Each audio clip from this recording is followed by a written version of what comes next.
नमस्कार दोस्तों, राधे राधे, जय श्री कृष्णा। दोस्तों स्वागत है आपका फिर से इस चैनल पर।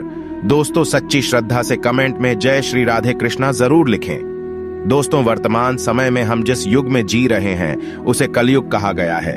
चारों युगों में कलयुग को श्रापित युग कहा गया है। धर्मशास्त्र में भी इस बात का वर्णन है कि जब कलयुग अपने चरम पर पहुंचेगा तब इस धरती से धर्म का नाश हो जाएगा और उस समय भगवान विष्णु कल्कि के रूप में इस धरती पर अवतरित होकर कलयुग का अंत करेंगे और पुनः धर्मयुग की स्थापना करेंगे। पर क्या दोस्तों आप सभी को पता है कि भगवान श्री कृष्ण ने महाभारत काल में बता दिया था कि आने वाला समय यानी कि कलयुग कैसा होगा। इतना ही नहीं, भगवान श्री कृष्ण ने कलयुग के 5 कड़वे सत्य भी बताए थे जो आज देखने को मिल रहे हैं। वह कौन से हैं 5 कड़वे सत्य? दोस्तों यदि आप भी जानना चाहते हैं तो इस वीडियो के एंड तक बने रहेगा और अगर अब तक इस चैनल को सब्सक्राइब नहीं किया है तो चैनल को सब्सक्राइब करके बेल आइकन को प्रेस कर लीजिए। तो चलिए बिना टाइम वेस्ट किए शुरू करते हैं। दोस्तों महाभारत काल में जब पांडव युद्ध क्रीड़ा में अपना सब कुछ गवा देते हैं तब उन्हें बनवास जाना पड़ता है। बनवास जाने से पहले भगवान श्री कृष्ण से मिलते हैं और कहते हैं, हे भगवान, युद्ध क्रीड़ा में सब कुछ गवा देने के बाद हम 5 भाई द्रौपदी के साथ वनवास जा रहे हैं, लेकिन जाने से पहले हम यह जानना चाहते हैं कि आने वाला युग कलयुग कैसा होगा। उस समय के मनुष्य कैसे होंगे, लोगों के विचार कैसे होंगे और मोक्ष की प्राप्ति कैसे होगी। पांडवों के मुख से यह सारी बातें सुनकर भगवान श्री कृष्ण थोड़ी देर सोच विचार करते हैं और फिर पांडवों से कहते हैं, पहले आप सभी वन जाइए और वन में जो भी आपको जो कुछ भी दिखे वह आकर मुझे बताइए, तब मैं आप सभी को इन प्रश्नों का जवाब दूंगा। अब भगवान श्री कृष्ण के कहे अनुसार 5 भाई वन में चले गए और वन में जो कुछ भी उन्हें दिखाई दिया उसे देखकर वह हैरान हो गए। उन्हें अपनी आंखों पर विश्वास नहीं हो रहा था। कुछ समय बिताने के बाद वह सभी भगवान श्री कृष्ण के पास लौटते हैं, लेकिन इस बार पांडवों के मस्तक पर सिकंदा और वे किसी उलझन में पड़े नजर आ रहे थे। जब भगवान श्री कृष्ण ने उनकी ऐसी दशा देखी तो उनसे रहा नहीं गया और भगवान श्री कृष्ण ने कहा, आप सभी किस सोच विचार में मग्न हैं, हमें बताएं, अगर संभव होगा तो हम उसका समाधान अवश्य करेंगे। भगवान श्री कृष्ण के मुख से यह बात सुनकर पांडुपुत्र युधिष्ठिर ने हाथ जोड़कर उनसे कहा कि है माधव, हमारी शंका उन दृश्यों को लेकर है जो हमने वन में देखा। उनकी कल्पना हमने कभी सपने में भी नहीं की थी। तभी भगवान श्री कृष्ण कहते हैं कि आप सभी एक एक करके मुझे विस्तार से बताइए कि आपने वन में क्या देखा। इसमें सबसे पहले युधिष्ठिर कहते हैं, हे द्वारका नरेश, हम सभी 5 भाई वन में अलग अलग दिशाओं में भ्रमण के लिए निकल गए थे। जब मैं अकेला वन में भ्रमण रहा था तब मैंने 2 सूंड वाले हाथी को देखा। अब आप मेरी इस शंका को दूर कीजिए कि भला एक एक हाथी के 2 सूंड कैसे हो सकते हैं। अब अर्जुन की बारी होती है।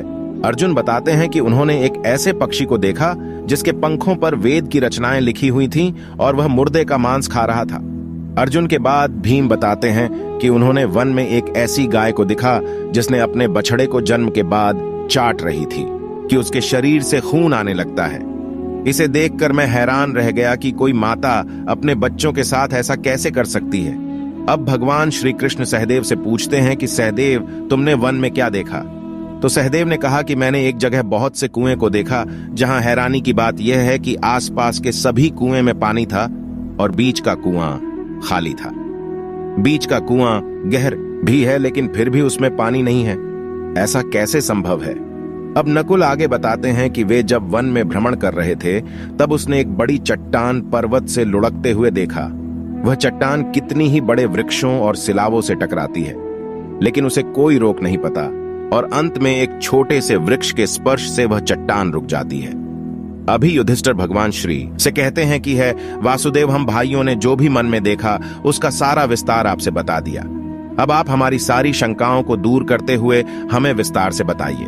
तब भगवान श्री कृष्ण ने युधिष्ठिर से कहते हैं कि धर्मराज, जैसा कि आपने बताया कि आप 2 सूंड वाले हाथी को देखकर हैरान में पड़ गए हैं, लेकिन इसमें हैरानी की बात नहीं है, क्योंकि कलयुग में ऐसे व्यक्ति ही राज करेंगे जो बोलेंगे कुछ और करेंगे कुछ और, उनके मन में कुछ और, कर्म में कुछ और होगा। यह लोग शोषण करने का एक भी मौका हाथ से जाने नहीं देंगे, यह बस अपने ही हित की बात सोचेंगे। अब भगवान श्री कृष्ण अर्जुन से कहते हैं कि है पांडुपुत्र अर्जुन, तुमने वन में एक ऐसे पक्षी को देखा जिसके पंख पर वेद की रचनाएं लिखी हुई थीं और वह मुर्दे का मांस खा रहा था। लेकिन इसका मतलब यही है कि कलयुग में ऐसे ही लोग होंगे जो कहने को तो विद्वान ज्ञानी पुरुष कहलाएंगे, किंतु इनका आचरण राक्षसी होगा। उनके मन में यही होगा कि जल्दी किसी की मृत्यु हो और उसकी संपत्ति के मालिक खुद बन जाए। कलयुग में मनुष्य के लिए सबसे ऊपर धन और संपत्ति होगा और कुछ गिने चुने शख्स ही वास्तविक संत होंगे। इसके अलावा कलयुग में ज्यादातर इंसान अपनों को ही ठग कर आगे बढ़ने के विचार में होंगे। अर्जुन के बाद भगवान श्री कृष्ण भी हमसे कहते हैं कि हे भीम, जैसा कि आपने देखा कि एक गाय अपने बछड़े को इतना चाटती है कि उसके शरीर से खून आने लगता है, ठीक इसी तरह कलयुग का मनुष्य अपने बच्चों पर इतना प्यार लुटाएगा कि उसका विकास रुक जाएगा।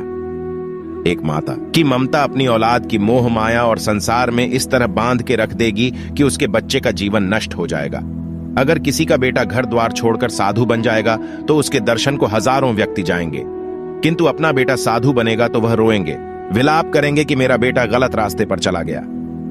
दोस्तों, यहाँ भगवान श्री कृष्ण जीवन की वास्तविकता को बताते हैं कि इंसान को यह समझना होगा कि तुम्हारे पुत्र तुम्हारे नहीं, अपनी पत्नियों की अमानत है, और पुत्रियां अपने पतियों, और तुम्हारा यह शरीर मृत्यु की और आत्मा परमात्मा की अमानत है। भीम की जिज्ञासा को शांत करने के बाद भगवान श्री कृष्ण सहदेव को कहते हैं कि सहदेव, जैसा कि तुमने वन में देखा कि एक साथ कई कुएं थे, लेकिन सिर्फ बीच का कुआं खाली था। इसका मतलब यह है कि कल युग में धनी व्यक्ति अपनी मन की खुशी के लिए विवाह उत्सवों में धन खर्च करेंगे, लेकिन अपने आस पड़ोस किसी गरीब को देखकर उसकी मदद नहीं करेंगे, फिर चाहे वह गरीब उनका सगा ही क्यों ना हो। अपनी मौज मस्ती के लिए, खुद को खुश रखने के लिए वह शराब, कबाब और फैशन में पैसे उड़ाएंगे, लेकिन किसी के आंसू को पूछना अपना कर्तव्य नहीं समझेंगे। कलयुग में अन्न तो होगा और धनी लोग उसका उपभोग करेंगे, लेकिन गरीब व्यक्ति एक एक दाने के लिए तरसेंगे और ऐसे ही मर जाएंगे। भगवान श्री कृष्ण की यह सारी बातें सुनकर सहदेव थोड़े दुखी हो जाते हैं, लेकिन इस कटु सच के सामने वह क्या ही कर सकते थे। अब भगवान श्री कृष्ण नकुल से कहते हैं कि नकुल, जैसा कि तुमने वन में देखा कि एक बड़ी चट्टान पर्वत से लुढ़कती हुई बड़े बड़े वृक्षों और विशालकाय चट्टानों से टकराती हुई आती है। वह रुक नहीं पाती है, लेकिन एक छोटा सा वृक्ष अपने स्पर्श से ही उसे रोक देता है। इसका मतलब है कि मनुष्य की बुद्धि क्षीण होती जाएगी और उसके जीवन का पतन होगा, लेकिन उसके पतन को एक धन रूपी वृक्ष रोक नहीं पाएगा, पर हरि नाम रूपी एक छोटा सा पौधा व्यक्ति का पतन रोकने के लिए सक्षम होगा। अतः कलयुग में हरि नाम ही एक मोक्ष का मार्ग होगा, अगर व्यक्ति धन का लालच छोड़कर भगवान की भक्ति में रम जाएगा। हरि नाम का जप करेगा तो निश्चय ही उसे कोई दुख तकलीफ नहीं होगा और मरने के बाद भी उसे भगवान के चरणों में जगह मिलेगी। दोस्तों, अगर आप गौर करेंगे तो पाएंगे कि भगवान श्री कृष्ण द्वारा बताई गई ये 5 कड़वे सत्य इस कलयुग में नजर होते आ रहे हैं। ऐसे में अगर आप भी अपने जीवन की सारी तकलीफ को दूर करना चाहते हैं तो आज से ही हरि नाम का जप करना शुरू कर दें। तो दोस्तों, इस वीडियो में फिलहाल इतना ही। उम्मीद है आपको आज की वीडियो पसंद आई होगी। अगर हाँ तो वीडियो को लाइक करें और इस तरह की और भी जानकारी के वीडियो देखने के लिए चैनल को सब्सक्राइब कर ले। धन्यवाद।